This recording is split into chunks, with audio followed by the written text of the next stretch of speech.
Bapak Ibu Saudara, haleluya. Sungguh kebahagiaan bahwa kita bisa berkumpul di tempat ini dalam keadaan sehat. Karena orang sehat itu penting.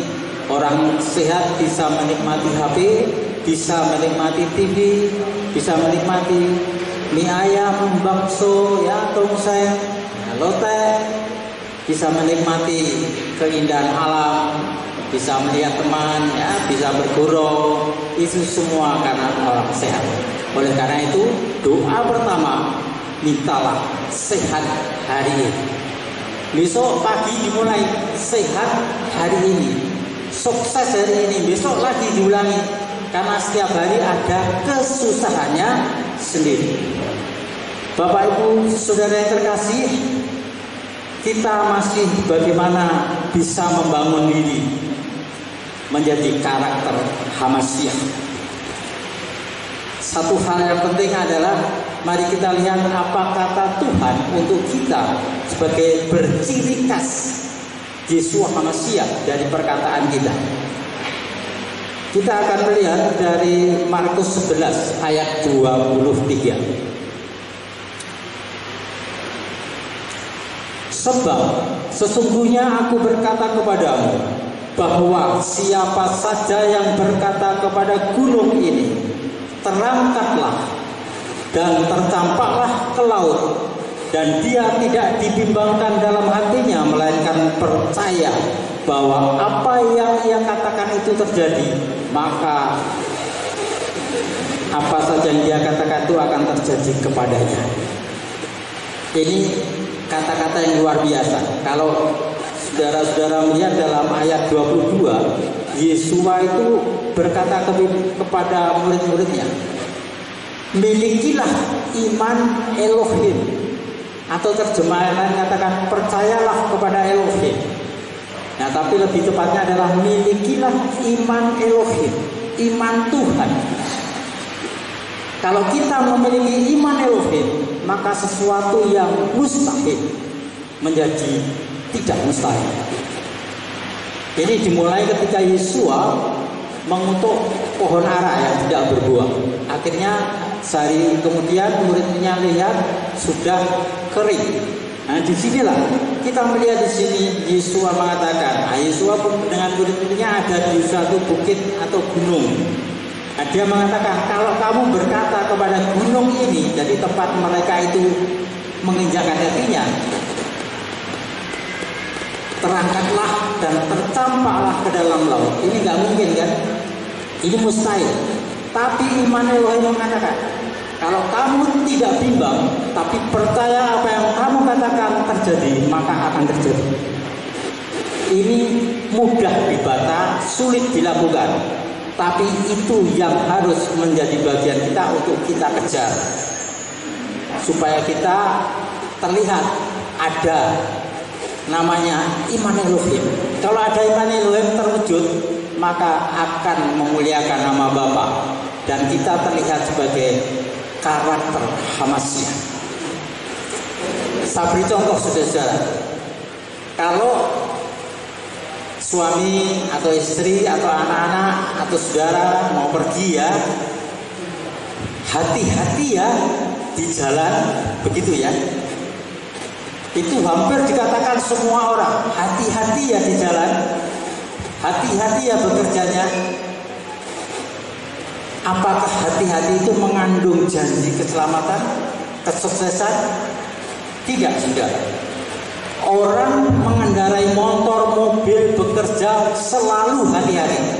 Tidak usah disuruh, mesti hati-hati. Mengapa demikian, saudara? Karena orang itu akan berusaha sebaik mungkin untuk selamat, untuk sukses. Jadi orang tidak disuruh berhati-hati, sudah berhati-hati. Dan itu adalah copy paste atau latah, ya, orang-orang. Tapi itu tidak mengandung apa-apa. Nah, terus gimana supaya suami saya, istri saya, atau anak saya, atau ibu saya, bapak saya, kalau pergi saya harus mengucapkan apa? Mengucapkan kata-kata iman Elohim. Bagaimana dikatakannya? selamat dan sukses ya. Itu terjadi. Orang jalan butuh selamat kan? Kasih selamat. Kerja butuh sukses, sukses. Jadi yang kita katakan iman selamat dan sukses ya, nah, itu adalah kata-kata iman Elohim. Terus bisa dilanjutkan Bapak Yahweh berkata. Tapi ini selamat dan sukses jangan lupa. Nah, itu adalah iman Elohim. Jadi itu mengandung arti apa yang kau katakan itu terjadi maka akan terjadi. Jadi percaya dulu yang kita katakan. Jangan berharap terjadi dulu baru mengatakan, tapi katakan dulu baru percaya bahwa apa yang kau katakan jangan dibimbangkan oleh hati. Tapi percaya apa yang kau katakan itu terjadi pada orang lain. Kalau kita hanya mengatakan hati-hati ya di jalan, banyak orang yang hati-hati di jalan mati saudara atau kecelakaan. Sudah hati-hati, wah ada mobil orang saja beberapa motor tabrak. Sudah hati-hati loh dia, kok mati, kok celaka? Karena cuma hati-hati. Ya. Tapi kalau ada keselamatan dan kesuksesan maka perjalanan kita lancar, selamat, pekerjaan kita sukses. Mari Bapak Ibu mengubah ucapan kita. Ketika anak kita mau pergi ucapkan itu. Ketika orang kita mau pergi katakan itu. Selamat sukses. Jadi Bapak yang berkata, ucapan itu menjadi kebiasaan. Maka terjadilah apa yang saudara ucapkan dalam kenyataan hidup. Itu iman Elohim berbeda dari dunia ini. Jarang yang mungkin kalau kita mempercayainya terjadi. Kemudian dari ucapan juga yang kedua mengenai salam. Ya, salam ini nampaknya umum, sederhana, tapi mengandung pengertian dan kuasa yang dahsyat. Ketika Tuhan dulu mengutus murid-muridnya, dia pesan, kalau kamu masuk suatu rumah, sampaikan salammu. Salam apa itu? Itu ternyata salam alaikum, salam damai sejahtera. Dan di dalam itu Tuhan juga berkata, kalau salammu diterima dalam rumah itu, maka rumah itu semua akan mendapat salam damai sejahtera. Tapi kalau mereka menolak salammu, salammu akan kembali kepadamu. Saya bacakan aja ya. Matius 10 ayat 12 dan 13. Nah, kita memakai 10 ayat 12 13. Dan ketika masuk ke dalam sebuah rumah, salamilah itu. Dan jika rumah itu sungguh layak, biarlah damai turun atasnya. Sebaliknya jika itu tidak layak, biarlah damaimu kembali kepadamu. Ingat, damai kok bisa kembali, bisa menguasai. Berarti apa saudara? Damai ini mengandung kuasa yang besar. Kemudian ketika Tuhan menemui murid-muridnya saudara, dalam suatu pertemuan, ya, di dalam kitab Lukas 24 ayat 36, Lukas 24 ayat 36. Dan sementara mereka menceritakan hal-hal itu, Yesus sendiri berdiri di tengah-tengah mereka dan berkata kepada mereka, damai sejahtera bagimu. Itulah salam alaikum. Saudara baca lagi banyak saudara di dalam Yohanes 20, 26 dan terusnya, itu ada pesan-pesan yang dibiarkan para rohaniwan untuk tidak ditekankan dalam kehidupan jemaat. Padahal itu kunci kehidupan berhasil sebagai murid Yesus. Ketika masuk rumah, katakan salam alaikum. Ada orang yang tidak bersalah. Ketemu orang katakan salam alaikum. Itu kuasa ya. Kuasanya luar biasa. Seandainya saudara mengucapkan salam lain dari kepercayaan lain, itu bukan damai sejahtera yang ada, tapi roh permusuhan dan kekerasan. Jadi ada aneh. Orang percaya itu semuanya mengucapkan di antara kelompok itu ucapan salam yang bukan dari Tuhannya, tapi dari Tuhannya kepercayaan lain diucapkan. Nah, kalau teman-teman saya pernah sering mendengar teman-teman itu yang aktivis masuk kelompok itu bilang salam, tapi salamnya bukan salam dari Yesus, tapi salam dari hanya lain, dari berhala-berhala dunia ini. Rasanya roh ini seperti menekan roh saya sakit. Dan saya melihat langsung mata saya dibukakan, roh jahat langsung menguasai orang-orang yang hadir di situ. Dan saya langsung mengambil sikap doa peperangan sebenarnya.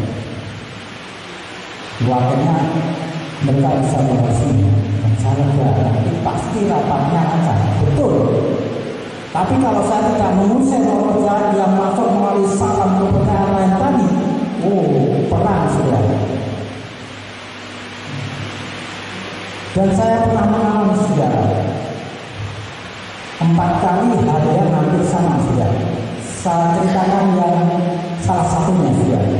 Saya ketika pelayanan di suatu daerah, tinggal di rumah seorang yang menuntut kami bayar pelayanan di sini. Tiba-tiba beberapa tetangga sebelah dari rumah itu, beberapa lewat di rumah itu kan ramai sekali malam-malam sekitar jam 8. Kemudian orang-orang keluar, saya juga keluar. Kepada tetangga bilang, ayo Pak, lihat sana. Terus saya itu aja sana. Ternyata di rumah itu sudah dikepung banyak orang semua. Dan saya lihat di dalam itu ada orang, 2 orang laki-laki, 1 bawa parang, 1 bawa pedang. Berjarak ini sekitar 3 meter jaraknya. Siap tempur, mati-matian.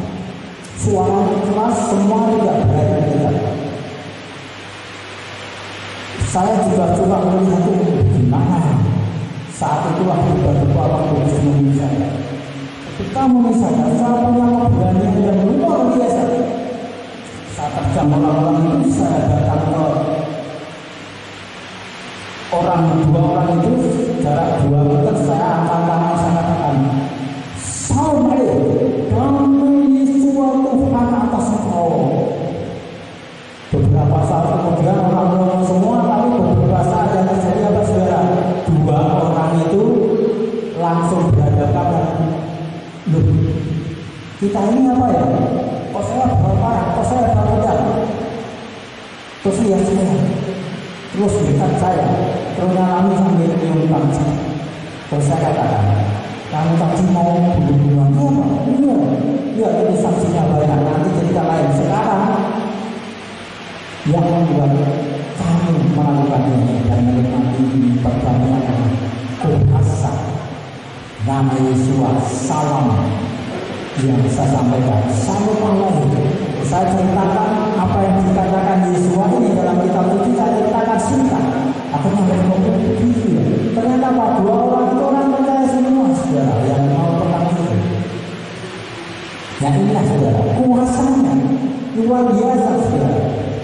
Ada orang pernah saya ceritakan saudara, datang ke rumah 2 orang mau marah-marahi saya dan mengikuti saya. Tapi ketika dia masuk pintu gerbang rumah saya sudah katakan salam alaikum. Duduk mereka nggak bisa apa. Terus saya katakan mau apa sih? Kok diem aja? Terus akhirnya mereka bilang, saya kesini itu mau menemui bapak, mau ini saya bawa senjata ini. Aku enggak tahu Pak. Bapak tadi bilang apa yang Allah apa ini? Itu langsung rasanya saya belum pernah merasakan damai seperti ini. Nah, saudara, kalau kita lakukan seperti firman Elohim katakan, terjadilah begitu. Karena itu saya ajarkan ini supaya saudara mengerti dulu. mengerti maksud kata-kata itu dengan pengertian yang benar menimbulkan kepercayaan. Kalau saya hanya nyuruh, ayo kalau salam alaikum aja, itu tidak saya ajarkan. Mereka nggak ngerti maksudnya dan menganggap semua salam itu sama. Karena Pak, tidak saya ajarkan tentang kebenaran dan kuasa salam itu. Ini saya sudah sampaikan kepada saudara. Nah, saudara ucapkan dengan iman terjadi. Bahkan orang-orang di rapat itu Pak, ya dikira kalau pendeta nggak bisa marah rapat dalam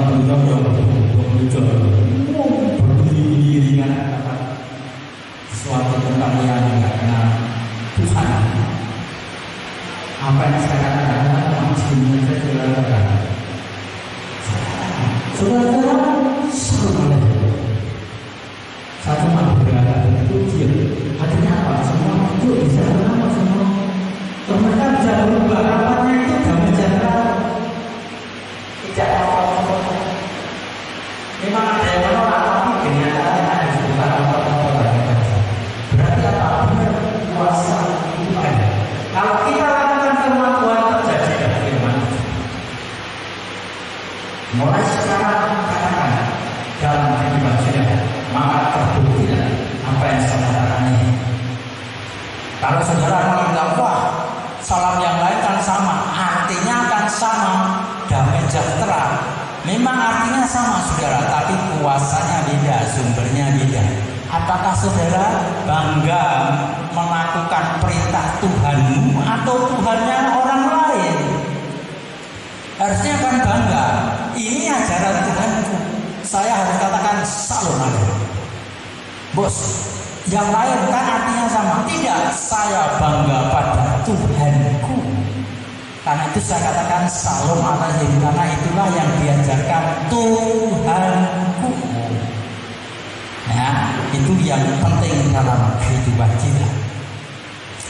Kemudian bagian lain yang diajarkan oleh Tuhan untuk kita, saudara-saudara, ada yang aneh-aneh, tapi kita akan lihat suatu kebenaran yang sesungguhnya, saudara, yaitu tentang sedekah. Itu ajaran Yesus ya, sedekah. Ya kalau ibaratnya kan tasadaqah, ya, sedekah. Jadi sedekah itu ajaran dari Tuhan. Saya akan bacakan saudara. Sedekah sebagai orang yang berkarakter Hamasi dalam Matius 6 ya.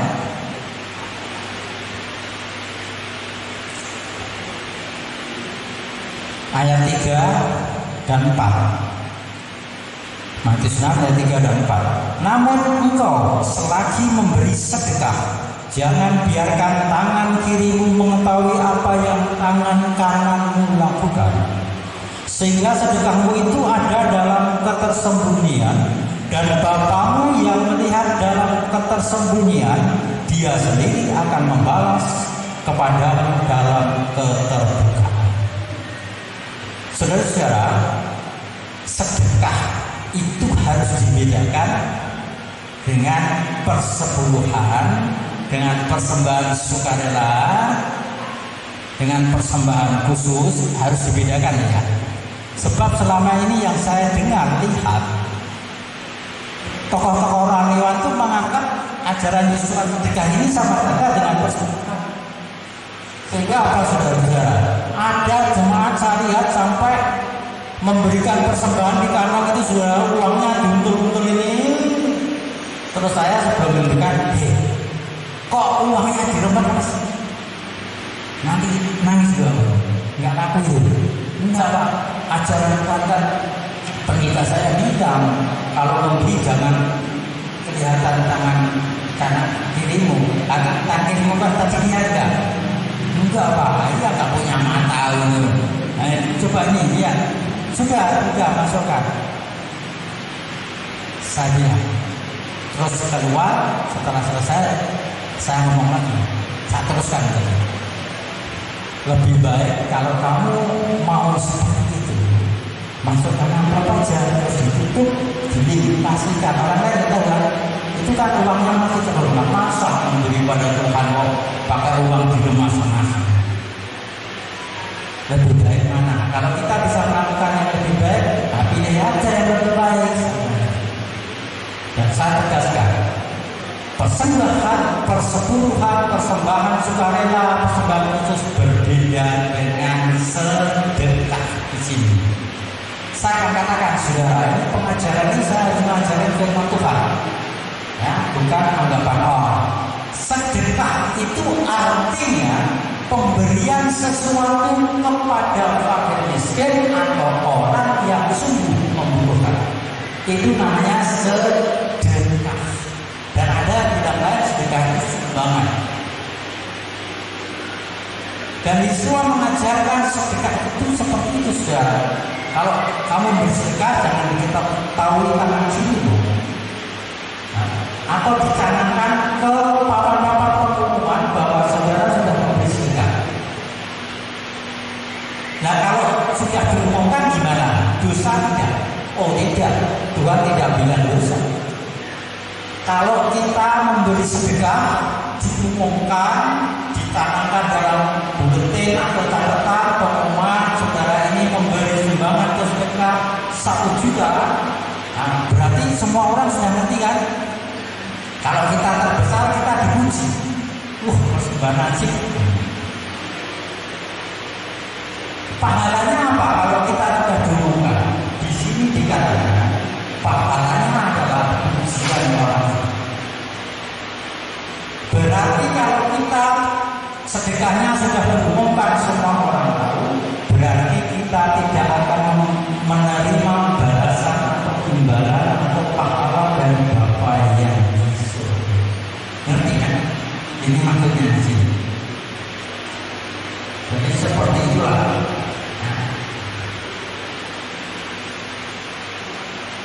Seperti ayat 2 ya, pada nomor 2 Yesus katakan, oleh karena itu ketika engkau memberi sedekah, janganlah engkau mencanangkannya di hadapanmu sebagaimana yang orang-orang munafik lakukan di dalam sinagog dan di jalan-jalan agar mereka dimuliakan oleh manusia.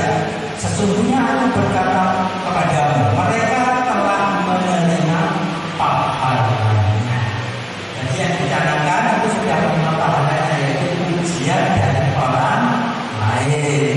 Berarti sudah tertutup berkat dari Bapa untuk memberikan pahala atau balasan atas pemberian sedekah.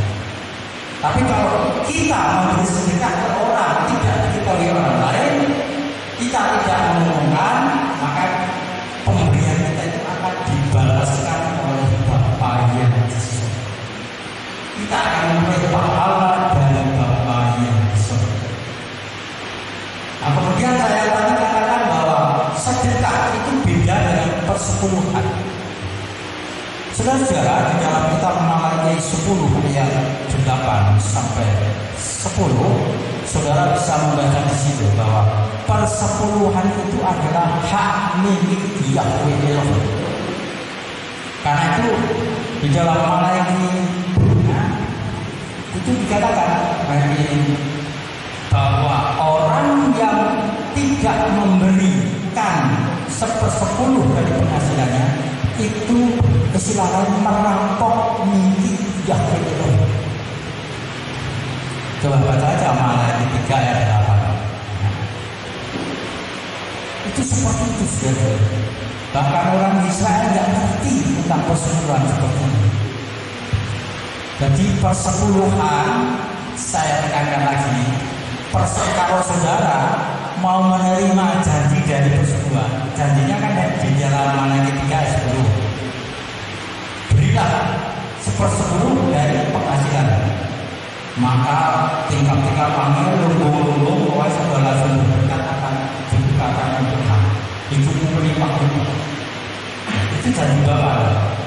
Bapak mengatakan seperti itu. Berani nggak kamu memberi 1/10 dari penghasilan? Nah, ini saya ajarkan yang benar, saudara. Persepuluhan itu ajaran firman dari Bapak sendiri. Yang kedua, persepuluhan tidak dihitung dari jumlah nominalnya, tapi prosentasenya 1/10 atau 10% dari setiap penghasilan.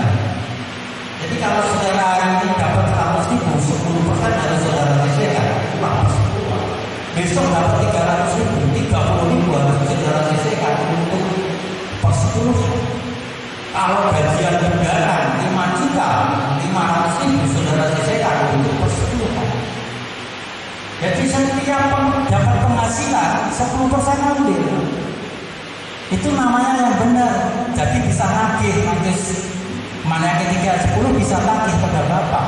Tapi kalau saudara menganggap persepuluhan itu asal itu suatu pundi-pundi, ya, apalagi pikirannya aku kasih persepuluhan ini biar pendetanya bisa makan dengan enak, nah itu sudah dosa. Yang diberkati seperti itu. Persepuluhan itu hak milik siapa? Hak milik yang mulai. Karena itu ketika dulu ada pengadilan umum yang mengadili pendetanya karena mengambil persepuluhan, ya akhirnya kata memanggil orang mandi kitab. Saya juga ada di situ. Ditanya, gimana soal persepuluhan ini? Hanya siapa? Ya kami terangkan itu haknya mereka. Buktinya apa? Ini hukumnya. Saya katakan malaikat. Iya betul. Berarti nggak ada korupsi di sini, nggak ada pungli. Sudah pengadilan ditutup dan bebas. Ya, yang juga nanti untuk bebas. Jadi saudara, kalau kita memberi untuk orang-orang yang melayani sungguh-sungguh, itu harus bersukacita karena kita bisa memberi. Jangan diumumkannya. Yaitu seperti itu saudara, persepuluhan boleh nggak diketahui orang lain? Tidak diajarkan Tuhan, berarti boleh. Ya. Persembahan boleh diketahui sebelah kita, boleh nggak? Boleh karena tidak diajarkan Tuhan. Tuhan tidak pernah yang melarang itu sedekah, saudara. Nah, jadi seperti itu harus dibedakan ya, supaya kita ini tidak salah kaprah seolah-olah yang kita lakukan selama ini benar pada kita sebagai umat. Jadi inilah yang harus kita memahami. Jadi persepuluhan itu luar biasa, apalagi yang berdagang ini ya, yang berdagang, buka warung dan seterusnya itu harus mengambil. Saya hari ini jualan lotek modalnya 300.000. Catat. Terus sampai loteknya, warungnya kita tutup, kita dapat 500.000. Berarti untungnya 200.000. Begitu kan? 1/10-nya 200.000 itu miliknya berapa? Itu 20.000.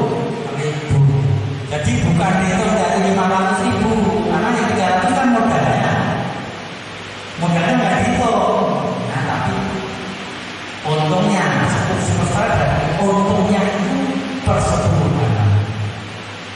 Kalau kita di bank dapat bunga, yaitu 1/10-nya dari bunga itu namanya persepuluhan. Ya. Bukan termasuk modalnya. Bukan pokoknya, itu seperti itu ya, itu kebenaran sesuatu itu. Kalau kita sudah lakukan itu baru berubah manusia, tidak berubah, tapi berubah. Kalau tidak terjadi tuntut Bapak karena saudara sudah melakukan. Persepuluhan saya katakan berbeda dengan persembahan bulanan, sebab ada denominasi lain yang tidak memperlakukan persepuluhan tapi persembahan bulanan. Persembahan bulanan itu seperti pajak ya. Jadi memberikan berdasarkan kerelaan. Itu persembahan bulanan. Itu beda dengan persembahan persepuluhan. Itu harus dibedakan. Kemudian persembahan sukarela itu di luar persembahan persepuluhan. Jadi kalau saudara-saudara datang ke sini membawa uang, memberikan amplop, itu persembahan sukarela. Kalau persepuluhan ada masukkan di sini. Persembahan sukarela beda. Nah, kemudian ada persembahan khusus, itu persembahan untuk hal tertentu, acara-acara tertentu, ya, di luar yang biasanya ada perkawinan, kita mau membeli ya persembahan itu yang harus dipahami untuk kita lakukan. Jadi selama ini kalau saya murid Yesus sudah melakukan perintah Yesus. Perintahnya mana di dalam kitab suci itu? Kalau kita sudah melakukan firman ini luar biasa, saudara-saudara. Saudara mengalami kebahagiaan, kesejahteraan. Saya dulu mempraktekkan persekutuan itu sudah. Gajinya sekian, ambil 10-10 itu pasti kekurangan. Pikiran orang yang selalu khawatir. Kalau Yesus ajarkan mau berlimpah, utamakan dulu kerajaan dan melakukan kebenaran. Maka semuanya ditambahkan kepada Allah. Jadi yang utama setiap penghasilan jangan lupa sisihkan 10%. Dimanapun kapanpun 10% mengambil bantu saudara persekutuan khusus. Kalau saudara menyembunyikan 10%-nya, itu berarti saudara merampok atau mencuri dunia. Jadi jangan dibedakan itu, persekutuan itu seperti ini. Jadi bukan nominalnya.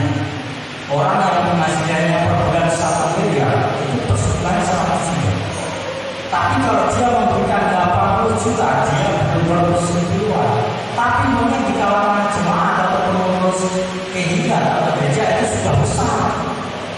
Tapi itu belum persekutuan.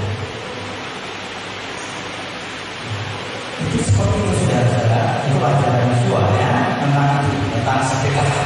Jadi sedekah itu diberikan kepada orang miskin atau orang yang membutuhkan. Itu bukan persekutuan, bukan persembahan saudara, bukan persembahan khusus. Yang diajarkan Yesus supaya tidak dicanangkan itu adalah sedekah. Dan kita sebagai orang percaya harus senang bersedekah. Kalau ada orang miskin tidak bisa makan, apa yang kita katakan? Bukan didoakan, kasih makan. Itu ajaran Tuhan. Kalau mereka butuh uang transport, tidak usah didoakan, kasihan uang transport. Itu sudah melakukan firman. Nah, itu seperti itu. Saya sudah bertanya itu yang ada Kristen. Tetangga ada yang anaknya 5 rahim, ternyata saya mendengar kekurangan makan. Saya bilang istri itu gini-gini, oke, memberikan. Nah, ambil 2, kasih nasi, kasih sayur, lauk, kasih lagi. Sudah selesai.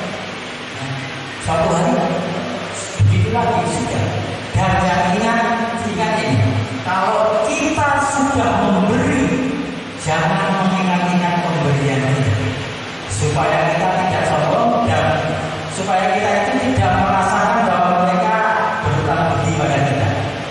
Ya, kalau sudah memberi, sudah melakukan bagian kita, sudah persekutuan persembahan, sudah sedekah, jangan mengingat-ingat apa yang sudah kita beri.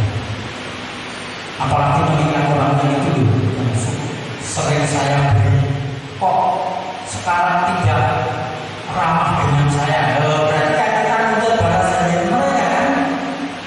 Nah, itu kesombongan Tuhan kita. Karena itu kalau sudah memberi, lupakan. Seolah-olah kita biasa. Nah, itu supaya kita menjaga. Kita kan pengennya karakter manusia. Nah, harus seperti mana ini. Kemudian berikutnya adalah tentang doa, saudara. Nah, doa itu ciri khas. Kalau namanya punya karakter manusia nggak pernah doa, ini aneh kan? Perlu dipertanyakan. Masa orang-orang ini semua kok tidak pernah berdoa? Aneh kan? Karena itu Tuhan di dalam Islam itu mengajari muridnya untuk berdoa. Sahabat, Matius 6 ayat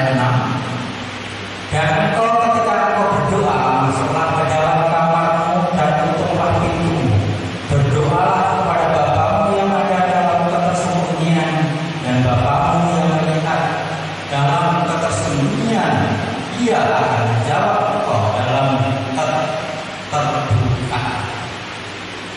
Itu yang dilakukan di dalam doa. Kemudian ayat 5-nya, artinya ayat 5. Dan ketika engkau berdoa janganlah menjadi seperti orang-orang munafik, karena mereka sudah suka berdoa dengan berdiri di dalam sinagog dan di sudut-sudut jalan raya, sehingga mereka terlihat oleh manusia. Sesungguhnya aku berkata kepadamu bahwa mereka telah menerima pahalanya. Ini juga banyak ditiru para rohaniwan, saudara. Pertemuan umum di muka jemaat itu panjang lebar, saudara. Supaya apa? Supaya dipuji bahwa dia bangsanya kayak bagus. Kalau di muka umum, misalnya perayaan tertentu nasional atau apa, rupanya dibuat panjang-panjang dan bertele.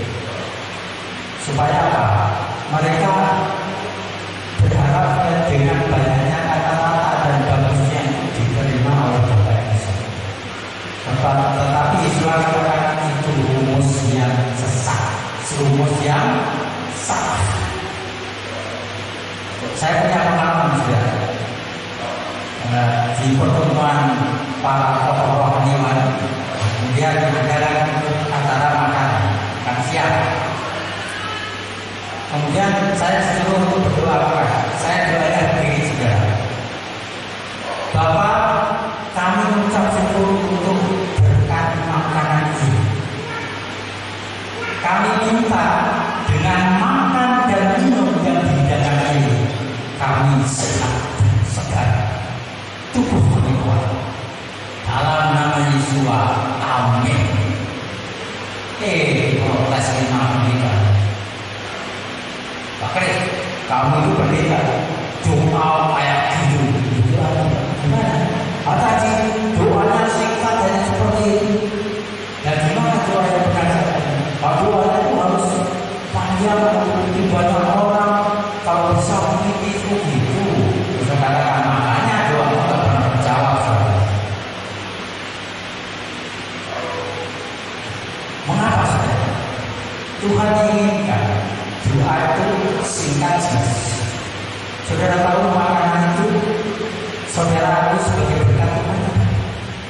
Kalau saudara ini sebagai berkat Tuhan, saudara akan mengatakan terima kasih Bapak berkatmu untuk makanan ini, atau makanan ini sebagai berkatmu. Dan sekarang kami minta supaya setelah makan minum yang ada ini kami sehat, kuat dan segar. Ya enggak? Orang makan tujuannya apa? Segar kesehatan, mulai lagi kekuatannya. Nggak usah bertele-tele, ya. Itu saja. Dan itu terjadi sudah. Saya percaya. Daniel juga makan itu sudah cuma sayur-sayuran dan nasi kuning. Tapi sehat, lebih sehat dari yang makan daging-daging yang lengkap. Jadi yang buat kita sehat dan bukan punya semata, tapi karena kita percaya dengan apa yang kita makan. Bapa membuat yang kita makan berguna bagi tubuh kita, bukan untuk roh dan jiwa kita, saudara, tapi untuk tubuh kita. Makanan itu untuk tubuh kita, saudara, supaya sehat dan kuat. Itulah tujuan dari makanan itu. Doanya mulai berubah singkat jelas. Kalau saya diminta juga pastorasi para rohaniwan diminta berdoa, saya doanya singkat saja. Bapak, kami mau menuju ke tempat wisata ini. Kami minta kepadamu keselamatan, kelancaran dalam perjalanan pulang pergi, dan kami minta roh sukacita dan sejahtera meliputi kita semua. Dalam nama Yesus kami. Singkat kan? Tujuan apa? Rekreasi itu semua suka kita. Bukan dalam rekreasi mana patuh ya kita sendiri itu berarti tidak ada dana sejahtera. Kita minta namanya rekreasi itu suasananya damai sejahtera kita minta apa? Yang kedua, perjalanannya lancar. dan selamat terbunyi sudah.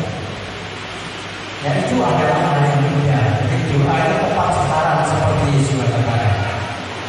Nah kalau di rumah berdoanya di rumah sudah, di kamar sendiri tutup doa, itu akan dibalas. Doanya singkat tepat. Kalau Yesua memberitahu bahkan Yesua kan tidak punya gedung rumah bagus, maka dia doanya di tempat tersembunyi. Biasanya yang ditulis di sini di Taman Getsemani. Taman Getsemani itu lokasinya di lereng Bukit Sion, Gunung Sion. Lerengnya itu lembahnya ada taman, namanya Taman Getsemani. Di situ di taman itu Tuhan di situ berdoa. Makanya di muridnya ada tunggu dia berdoa. Itu maksudnya apa? Kita berdoa kepada Bapa yang tersembunyi juga. Bapa yang banyak. Doa yang tersembunyi itu akan dibalas dalam keterbukaan. Kalau kita mintanya dalam tersembunyi, Bapa membalasnya dalam keterbukaan. Kalau Bapa mempermuliakan kita, mempermuliakan. Kasih uang, dia kasih uang, Bapa kasih. Ya, itu luar biasa juga.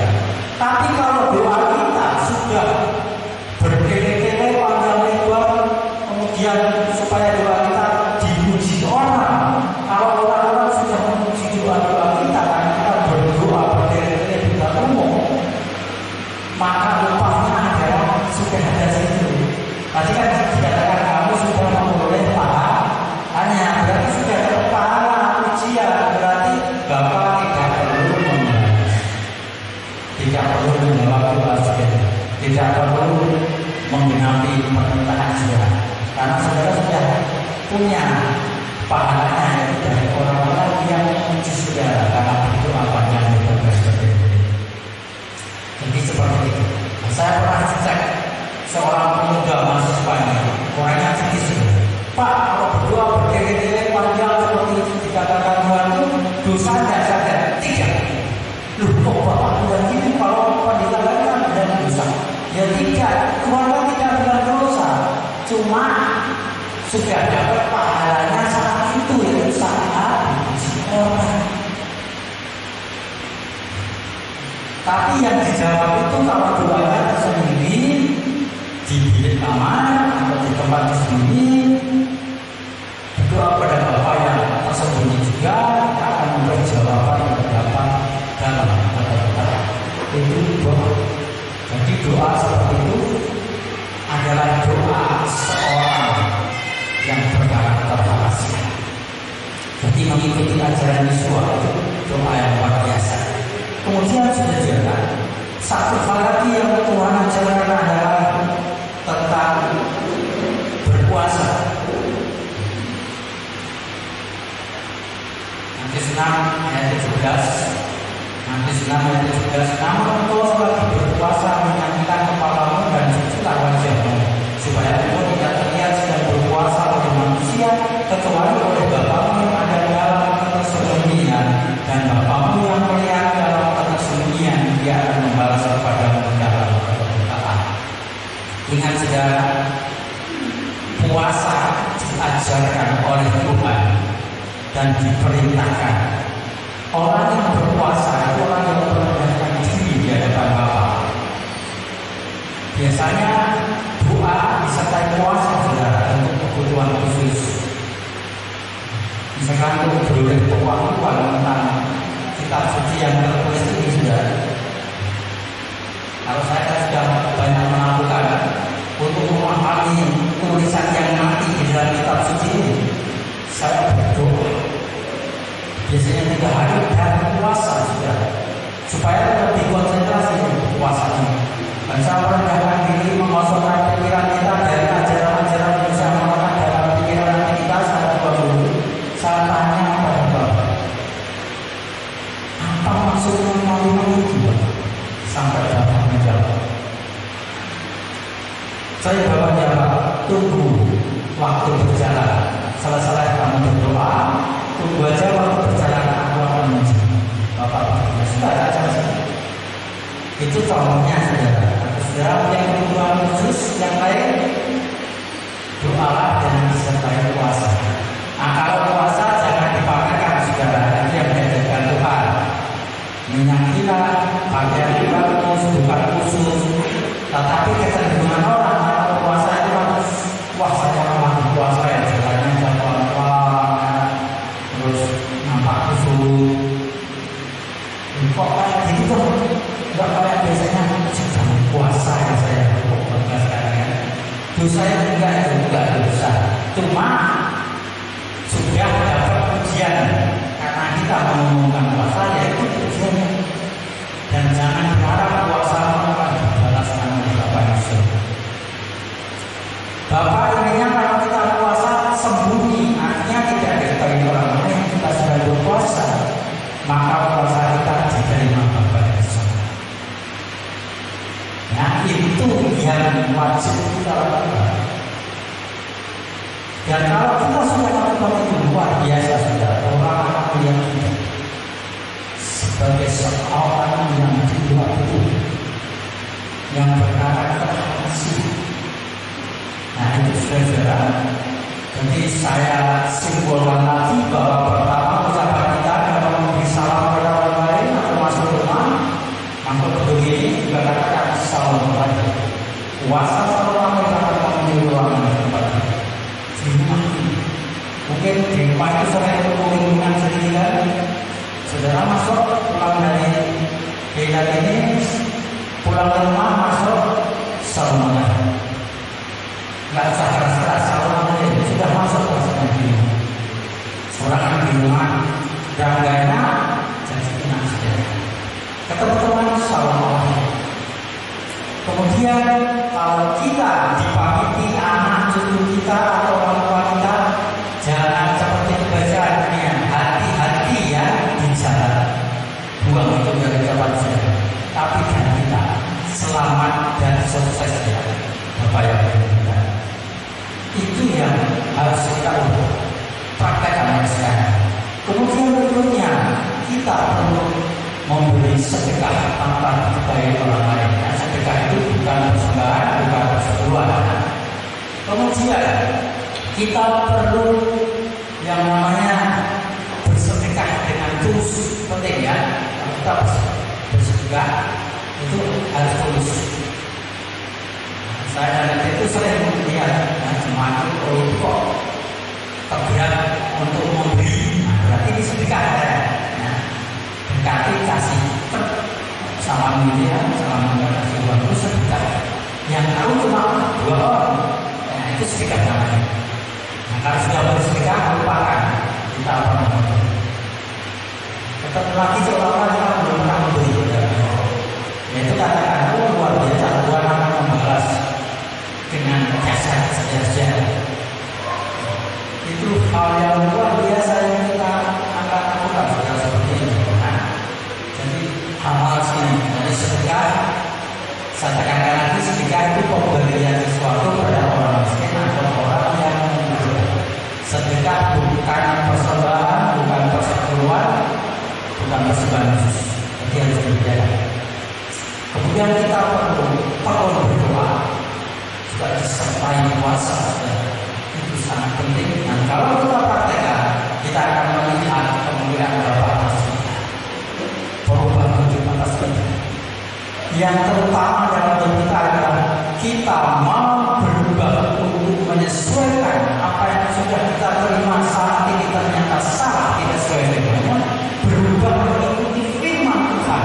Itu adalah namanya perubahan oleh pembaruan budi kita. Jangan sama seperti orang dunia ini, ya, Roma 12 ayat 1-2. Tapi kita harus berubah oleh firman Tuhan. Pikiran, ya, budi kita, hati kita berubah oleh karena firman Tuhan yang datang kepada kita. Dan Bapa sangat menyukai orang-orang yang mau berubah mengikuti firman-Nya. Dan oleh kuasa Roh Kudus, saudara bisa melakukan firman ini. Saudara mulai sekarang ini berubah dan berubah. Saudara semakin haleluya. Mari kita berdoa. Bapa, kami sudah sampaikan firman kepada kami.